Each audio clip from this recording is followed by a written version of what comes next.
Good morning, Oklahoma. Welcome to Cow-Calf Corner. We are joined this week by Dr. Paul Beck, and we're going to talk about stocking rates on wheat pasture.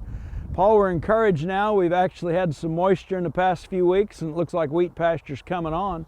Yeah, we've really had some growth in our wheat pasture this last few weeks, and we went from really not knowing if we're going to have any fall pasture at all to having the prospects of having some wheat pasture. It may be delayed a few weeks beyond what our normal target turnout date would be, but we've got some prospects for, some fall grazing this year. It may be a little bit less forage and a little bit later turnout, but we do have the potential for some good pasture. Relative to that, Paul, what kind of stocking rates do we normally look at, and what are we potentially looking at this year in light of our delayed moisture? So our normal rule of thumb stocking rate for fall winter grazing on wheat pasture is about 2 acres per steer. So we're basing that on a 500-pound steer.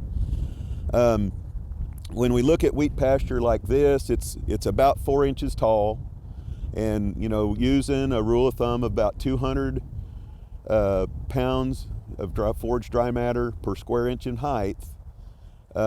We're saying it's going to be about 700 to 800 pounds of forage per acre in this case. So when we look at targets of forage allowance that we would use to set a stocking rate, what we found is if we get 5 pounds of forage dry matter when we turn a calf out per pound of body weight, we can maximize gains and have a good potential for really good performance for the rest of the winter. So that's about 2,500 pounds for a 500-pound steer. With 800 pounds of forage, if we're going to turn out today, we'd be looking at about 3 acres per steer to hit that target. So at the time we're taping this right now, it looks like our forecast, we've got some 70, 75 degree days coming up in our 7 to 10 day forecast. We can expect to see a little more growth as we go into turnout.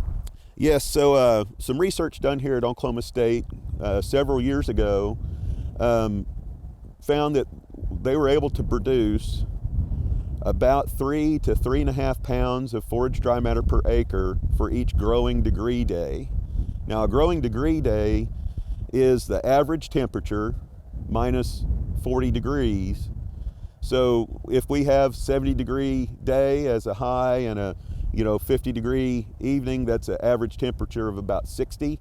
So we have 20 growing degree days, for that day. So each day we could kind of expect 60 to 70 pounds of forage accumulation during that period. So in 10 days we could potentially get 600 pounds of forage accumulation per acre, and that would really help our stocking rates. Yeah, for sure.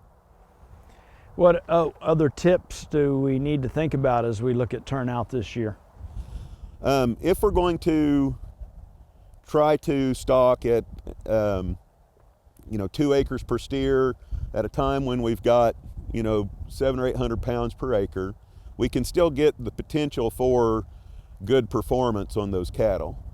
What we want is a consistent 3 to 4 pounds of forage dry matter per pound of body weight. And so if we continue to grow and accumulate forage ahead of those calves, then we should be able to keep good performance on those calves. If we get into some cold temperatures and it quits growing, we really need to monitor our forage condition and start supplementation or doing something to offset whenever they aren't able to consume enough forage to promote gains that we're looking at. Sure. What kind of supplementation? So protein levels in wheat are very high. So we really don't need to add a lot of protein in a supplement. So, a byproduct feed like soybean hulls or wheat midds would be a good choice. Corn blended with any of these byproduct feeds would be a good choice. And we're looking at, 2 to 3 pounds per day would do a lot of good in offsetting reduced forage availability.